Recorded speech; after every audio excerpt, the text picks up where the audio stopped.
Would you say that sometimes your job makes you particularly popular or unpopular? Well, it has both the sides of the coin. Sometimes you become popular, sometimes you don't. Now, on one occasion when we were playing against Australia, a very crucial match, Sandeep Patil played a hasty shot and got out. And the moment he came into the dressing room, I shouted at him. And he just said, "Sir, that's the way I play. If you don't like it, drop me." Then I felt that that was the wrong time. Shouldn't have said it then. And subsequently he came to me and apologized. I said, "No, Sally, it's my fault. We could have had a chat later." And after all, when we won, and now it's 25 years, we had a good reunion here in Delhi in the month of June. It's all good fun. You know, I think for everybody present here tonight, and certainly everybody here on the stage, failure is a word that can be very scary and very threatening, and it can intimidate the best of us at the best of times. But Dia, in your CV, you say that failure was a challenge. You didn't look at it as a deterrent at all, but it in fact motivated you to rise above a particular patch in your life and get beyond that. Do you want to just tell us a little quickly about that? I truly believe, and I think most successful people will agree with me on this, failure has a lot more lessons to teach you than success does. You know, I think What did it failure teach you? takes you inwards. It helps you analyze yourself, view your flaws, understand them, gives you an opportunity to correct them, and then move forward. So I think failure pushes you 10 steps ahead, and I think success might just push you a step or two. Wonderful. For such a young person, such wisdom, amazing. Prahlad, you have dealt with hiccups, let's put it that way, yourself. Lots of failures, don't worry. Especially when I was rejected by all those beautiful young women who I courted. But again, it was Shyam Benegal who saw something in you and who propelled your career forward, and you've tried to carry that tradition forward yourself with all the young people that you've mentored and given incredible chances to. In fact, legend has it that there are times when films are offered to you, very lucrative deals, and you turn around and say, why don't you give it to so-and-so, who has worked in your office? That shows tremendous generosity of spirit.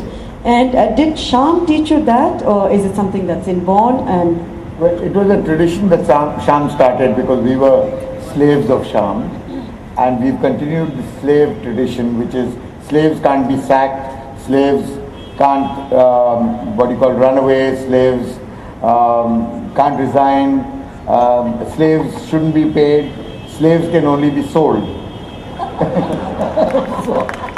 so that tradition continues, but having said that, because they've become such an integral part of that tradition, we set them up.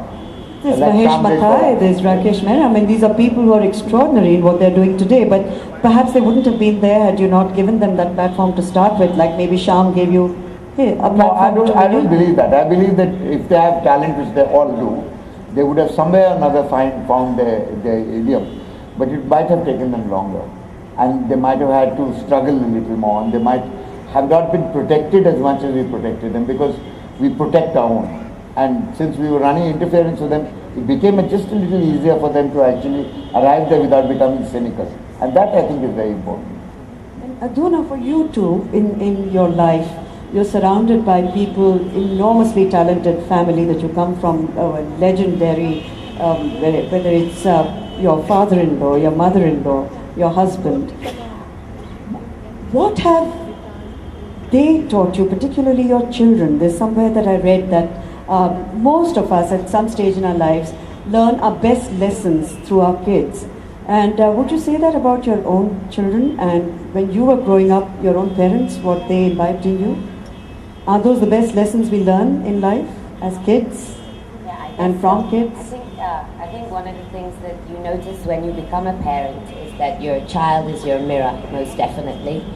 And I think one of the things that my parents taught me is not to be afraid of failure. So that's what I've learned.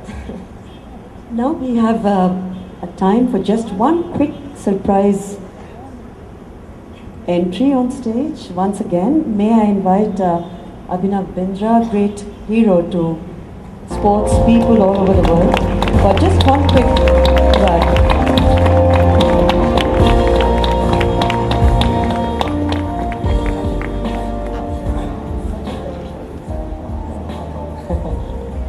What would you tell the next aspiring Bindra if he wanted to hit bullseye?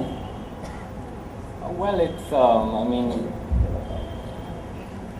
everybody, it's not just, everybody doesn't get into sports. I mean, everybody has goals and everybody has talents, but everybody doesn't necessarily go to the Olympic Games. But I think the key point is to make sure that you use your talent and really go after your goals. I think that's, for me, is the most important thing.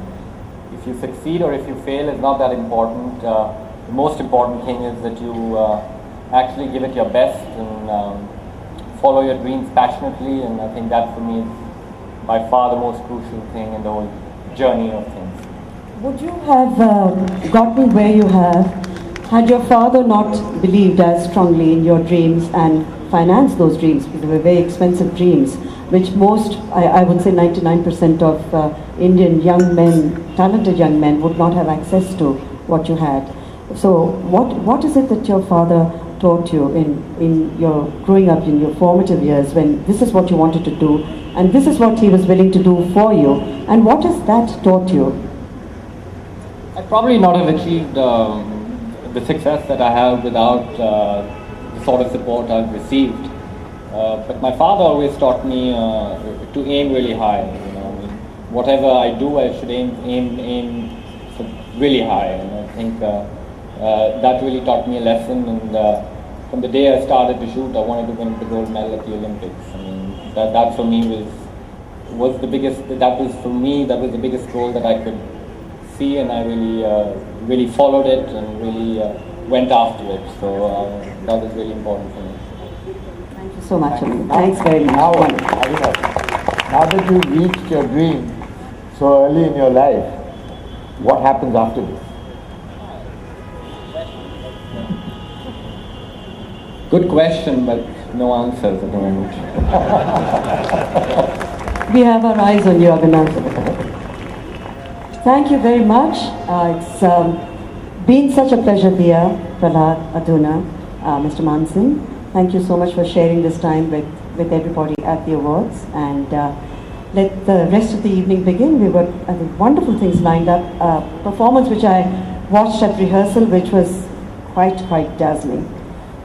Enjoy the rest of the evening. Thank you for your patience and appreciation. Thank you.